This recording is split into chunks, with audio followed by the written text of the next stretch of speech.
अगर पढ़ाई ऑनलाइन हो सकती है तो एग्जाम क्लासरूम में, लेकिन एग्जाम रूम में लेने की जिद क्यों? क्या कोविड की सेकेंड वेव में 10th और 12th के ऑफलाइन एग्जाम्स लेना सेफ है? मुंबई, पुणे, नासिक जैसे कई शहरों से स्टूडेंट्स रास्ते पर उतर आए हैं प्रोटेस्ट करने के लिए। रीजन? क्योंकि महाराष्ट्र में कल एक दिन में 36,000 कोविड केसेस डिटेक्ट हुए हैं और ये नंबर सितंबर के न्यू केसेस पर डे के पीक से भी ज्यादा है। जब पूरे भारत में सिर्फ 100 केसेस थे तब हमने स्कूल कॉलेजेस बंद कर दिए थे, और अब जब सेकेंड वेव आ रही है तब हम ऑफलाइन एग्जाम्स लेने जा रहे हैं। ये वीडियो किसी को ब्लेम करने के लिए नहीं है, एक सोल्यूशन ओरिएंटेड डिस्कशन करने के लिए है और स्टूडेंट्स की आवाज अथॉरिटीज, टीचर्स और पेरेंट्स तक पहुंचाने के लिए। अगर आपको ये वीडियो सेंसिबल लगता है तो इसे और लोगों तक पहुंचाने में हमारी हेल्प कीजिए। एक साल रिवाइंड करते हैं। पिछले साल अराउंड इसी टाइम पर हमें ये रियलाइज हुआ कि कोविड कितना सीरियस हो सकता है। देश भर में लॉकडाउन हुआ और इसी वजह से हमें एक माइग्रेंट क्राइसिस और एक इकोनॉमिक क्राइसिस भी सफर करना पड़ा। उस समय जब 1-2 हजार केसेस हर दिन आ रहे थे तब अथॉरिटीज ने यह डिसीजन लिया कि एग्जाम्स पोस्टपोन होने चाहिए। स्कूल और कॉलेजेस में जाना और क्राउडेड प्लेसेस पर इकट्ठा होना सेफ नहीं, और लेक्चर्स भी ऑनलाइन होने लगे। क्या हम इतने बड़े लेवल पर ऑनलाइन लेक्चर्स लेने के लिए रेडी थे? नहीं। क्या सारे टीचर्स के पास सिखाने के लिए और स्टूडेंट्स के पास सीखने के लिए टूल्स थे?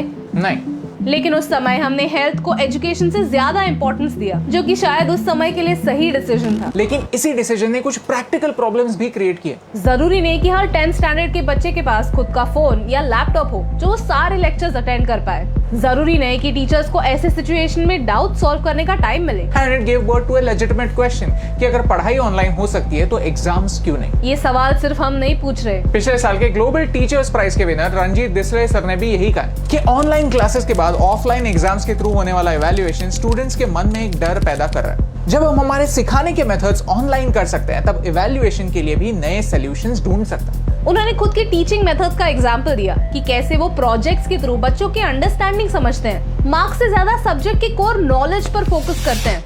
यूके का भी हाल कोविड की वजह से काफी बुरा था, तो उन्होंने डिक्लेयर कर दिया कि इस साल एग्जाम्स पुराने तरीकों से लेना काफी अनफेयर होगा। लेकिन स्टूडेंट के एजुकेशन में गैप ना आए इसलिए उन्होंने असेसमेंट के तरीके बदले। इस एक्स्ट्रॉर्डिनरी टाइम के लिए उन्होंने इंटरनल असेसमेंट का रास्ता चुना। इनफैक्ट तमिलनाडु में भी 10th और 11th स्टैंडर्ड के एग्जाम्स कैंसिल कर दिए गए। इंटरनल असेसमेंट के बेसिस पर बच्चों को इवैल्यूएट किया गया। अथॉरिटीज कहते हैं कि ऑनलाइन एग्जाम्स लेना पॉसिबल नहीं क्योंकि हर स्टूडेंट के पास मोबाइल या लैपटॉप नहीं होता। लेकिन उसी लॉजिक से अगर स्कूल कॉलेजेस बंद थे और स्टूडेंट्स के पास टेक्नोलॉजी नहीं है तो साल भर उन्होंने पढ़ाई कैसे की? यानी अथॉरिटीज ये अज्यूम कर रही है कि बच्चों के पास पढ़ाई करने के लिए टेक्नोलॉजी है लेकिन एग्जाम्स देने के लिए टेक्नोलॉजी नहीं। हमें ये सोचने की जरूरत नहीं कि इम्पॉसिबल क्या है, वो हम सबको पता है, लेकिन हमें ये सोचने की जरूरत है कि नेसेसरी क्या है। दिनेश सर एक रेप्यूटेड टीचर हैं जिन्होंने मुद्दे को डीप में जाकर पढ़ा है। उन्होंने 1.5 लाख लोगों का एक ऑनलाइन सर्वे लिया। इस सर्वे में 1,20,000 लोगों ने कहा कि एग्जाम पैटर्न चेंज होने की जरूरत है। पढ़ाई करना इतना मुश्किल हो रहा है कि कई स्टूडेंट्स ड्रॉप लेने की भी सोच रहे हैं। इसका प्रेशर अगले साल पर आएगा। ये सारा सिचुएशन हमें पता है, लेकिन क्या हम प्रिटेंड करने वाले हैं कि कोई प्रॉब्लम ही नहीं है? क्या हम ऐसे मानने वाले हैं कि ये सारे बच्चे सारे के सारे सिर्फ नाटक करें, या हम एक स्टेप आगे जाकर कोई सोल्यूशन ढूंढने की कोशिश करने वाले हैं? चलिए कुछ प्रैक्टिकल सॉल्यूशंस डिस्कस करते हैं। सीबीएसई बोर्ड ने एटलीस्ट एग्जाम्स में 2 पेपर्स के बीच के गैप को बढ़ा दिया है। आप देख सकते हैं कि 3 या 4 दिनों की गैप मिनिमम है और टफ पेपर्स के लिए गैप और भी बड़ी है। इस साल 10th और 12th के स्टूडेंट्स के लिए जो क्वेश्चन बैंक रिलीज हुई है उसमें से कितने % क्वेश्चंस आने वाले हैं उस पर कोई क्लैरिटी नहीं है। अगर पूरा इंटरनल असेसमेंट नहीं तो एटलीस्ट हम 50% इंटरनल असेसमेंट कर सकते हैं। बच्चों को ऑफलाइन एग्जाम्स देने का एक चॉइस होना चाहिए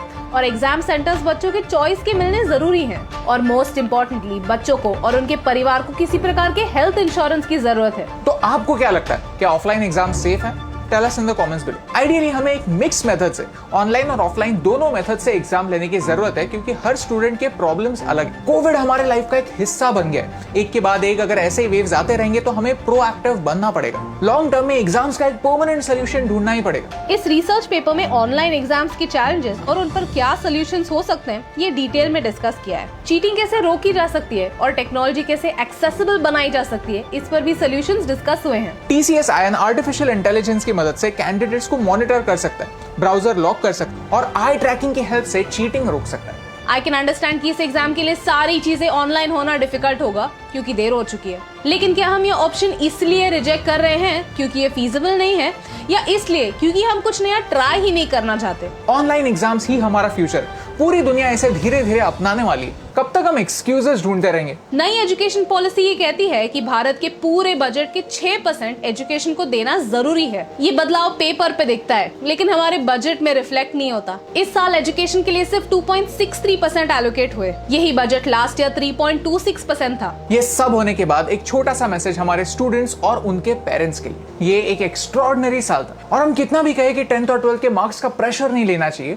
जो स्टूडेंट ये एग्जाम देने वाला है वो ये प्रेशर जानता है। एज अ पेरेंट प्लीज अपने बच्चों पर विश्वास रखिए, उनकी कंपैरिजन दूसरों से ना करिए। इस एक्स्ट्रॉर्डिनरी साल में हम सबको एक दूसरे की एक्स्ट्रॉर्डिनरी हेल्प करने की जरूरत है। अगर आपको हमारी बातों में सेंस लगता है तो इस मैसेज को और लोगों तक पहुंचाने में हमारी हेल्प कीजिए। Tag your favourite actors, your leaders, your favourite influencers, क्योंकि टीचर्स, पेरेंट्स और गवर्नमेंट सबको स्टूडेंट्स पर थोड़ा विश्वास दिखाने की जरूरत है, और एटलीस्ट एक कॉन्वर्सेशन शुरू होने की जरूरत है। बच्चे टेंशन फ्री होंगे तब भी पढ़ाई पर फोकस कर पाएंगे। समझ में ही नहीं आ रहा कि हम एग्जाम्स को एजुकेशन से ज्यादा इंपॉर्टेंस देना कब बंद करें। 99% लोग होते हैं जो ऐसे रेवोल्यूशनरी थॉट्स को सिर्फ मूवीज में देखना पसंद करते हैं, लेकिन 1% ही लोग होते हैं जो बदलाव का स्कोप रखते हैं, और उस 1% का हिस्सा आपको बनाने से मुझे फर्क पड़ता है।